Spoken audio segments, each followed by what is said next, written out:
Yang pengen nikah nikah, yang pengen kawin kawin. Paham maksudnya? Temuin orang tuanya, bilang, Pak, I love her so much, please nikahkan kami. Kalau bapaknya nggak mau nikahkan, kabur saja, nikah. Itu lebih baik daripada engkau kumpul kebo dan berzina. Na'udzubillah min. Nikah ya akhi, nikah itu enak. Ada lagunya kayak nikah ya akhi itu. Nikah itu enak. Kurang 2 menit. Boleh ya 2 menit lagi ya? Boleh kan? Boleh kan? Saya itu biasanya standar ceramah minimal 2 jam Ustaz. Khusus di Aceh 20 menit. Diskonnya itu banyak banget itu. Jadi saya senang itu. Alhamdulillah, biasanya 2 jam jadi 20 menit. Yes! Nikmatnya luar biasa. Nah, nikah aja. Mau nikah itu mudah. Kalau saya nanti jadi presiden tahun 4000 Masehi. Sorry Pak, kita gak level Pak. Bapak cuman gubernur, saya nekat Pak calon presiden. Tahun 4000 Masehi. Tahun 4000 Masehi. Kenapa saya pengen 4000 Masehi? Karena 2019 rakyatnya masih Anda dan saya yang modelnya begini, repot. Kalau 4000 Masehi semua is dead, kemungkinan besar udah kiamat gitu kan. Kalau saya jadi presiden tahun 4000 Masehi, undang-undang yang pertama kali saya rubah adalah undang-undang pernikahan. Undang-undang pernikahan. 1, kalau ada perempuan usia baligh belum menikah, orang tuanya saya penjara 20 tahun.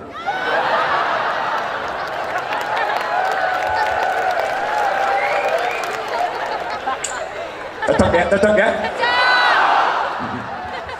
Kalau ada istri menghalangi suaminya nikah lagi, saya penjara 40 tahun.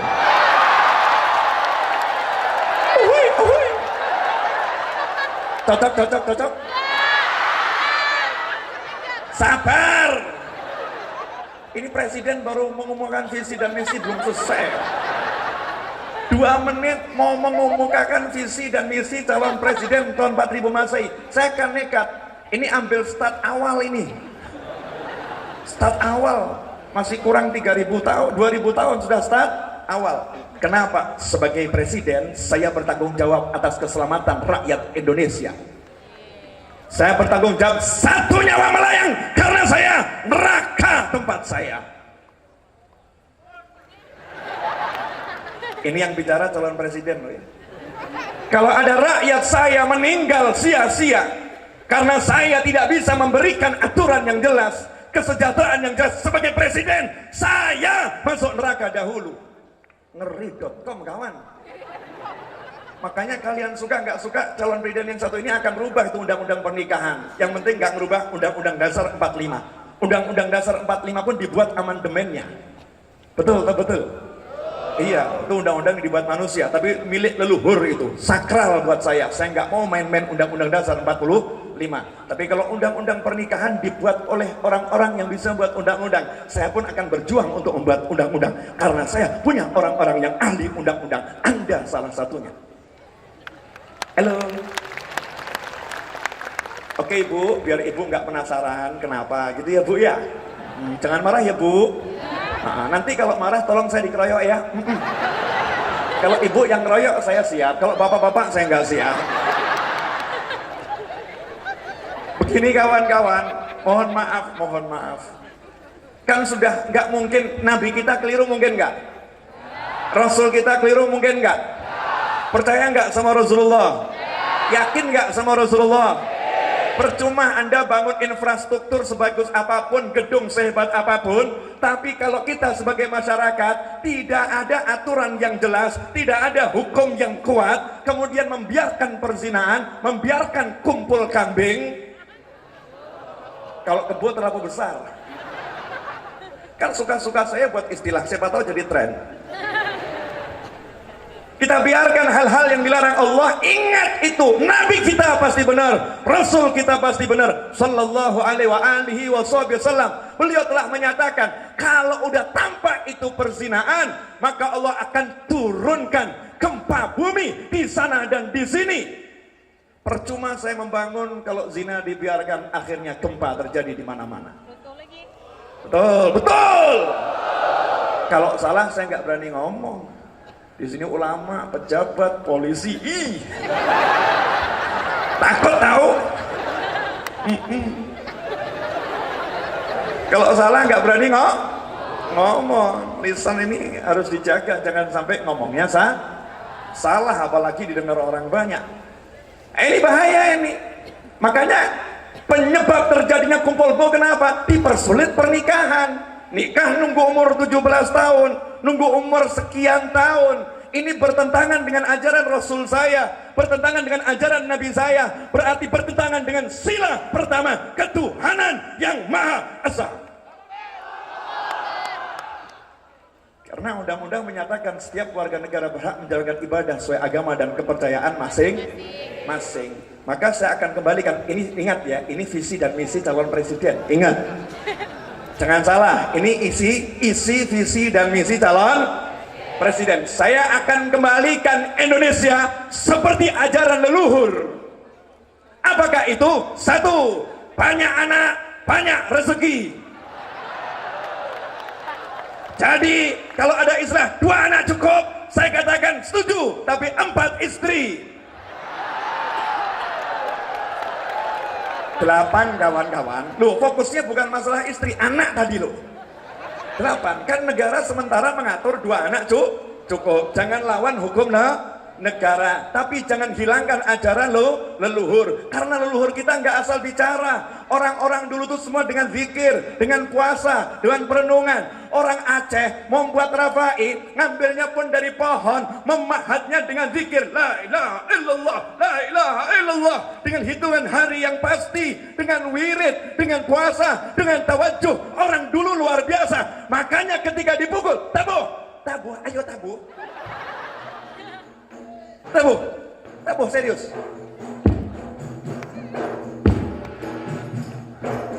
La ilaha illallah, la ilaha illallah, la ilaha illallah, la ilaha illallah, la ilaha illallah. Kasih pukulan terbaikmu.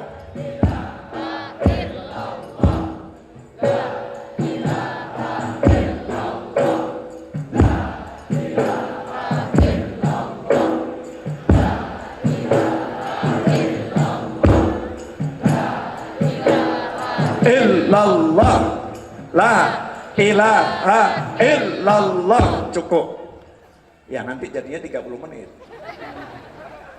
Ini musik kalau ditabuh, hati langsung bergetar, hati langsung bergetar. Gak butuh suara zikir kita, musik ini telah berzikir. Ini orang Aceh, ini orang Aceh. Pak Gubernur nggak tahu, saya waktu ceramah di Aceh waktu itu Pak, saya pulang bawa rafai 2 Pak. Saya pakai di majelis saya di mana-mana itu saya pakai. 2 menit lagi selesai. Boleh ya? Boleh, nggak apa-apa. Kalau panitia bilang nggak boleh, saya ikut suara terbanyak.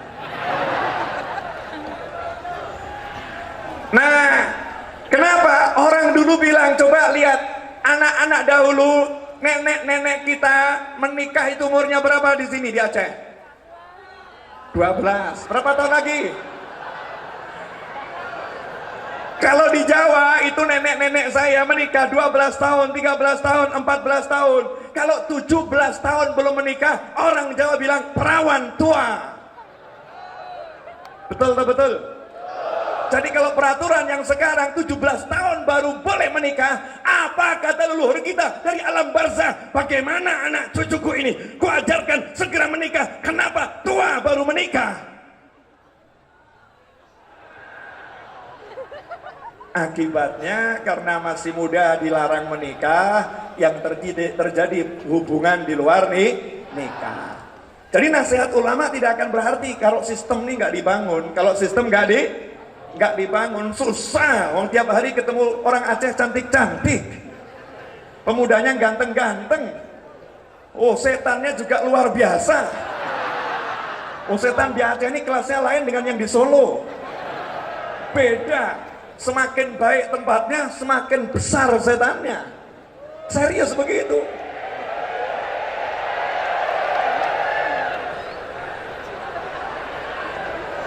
Lanjutkan. Yang kedua, kenapa kalau ada istri yang melarang suami nikah lagi saya penjara 40 tahun? Karena istri itu telah melanggar kebebasan seorang pria, hak pria untuk menikah, dan telah melanggar hak wanita untuk dinikahi. Maka dia telah melanggar hak asasi yang paling asasi setiap manusia untuk menikah.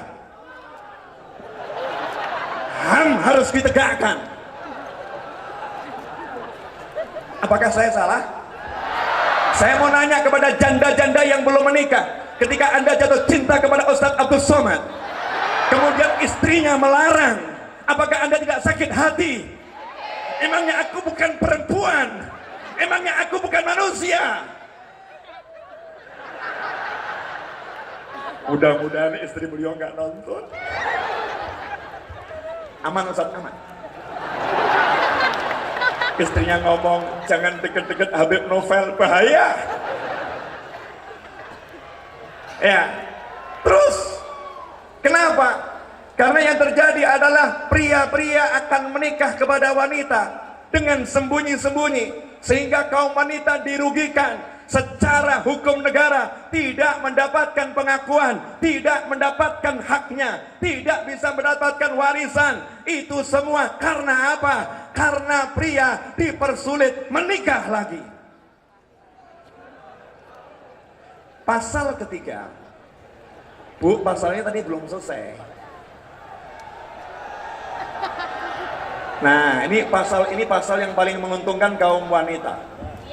Kalau ada pria yang menikah satu atau lebih dari satu, kemudian pria tadi tidak berlaku adil, tidak mengayomi, tidak menjalankan tugasnya kepada suami, tugasnya kepada istri selaku suami, kemudian sang istri melaporkan halnya kepada pengadilan agama, dan perkaranya dimenangkan oleh pengadilan agama, maka pria tersebut saya jatuhi hukuman kaki dipukul sampai semper dan penjara 70 tahun.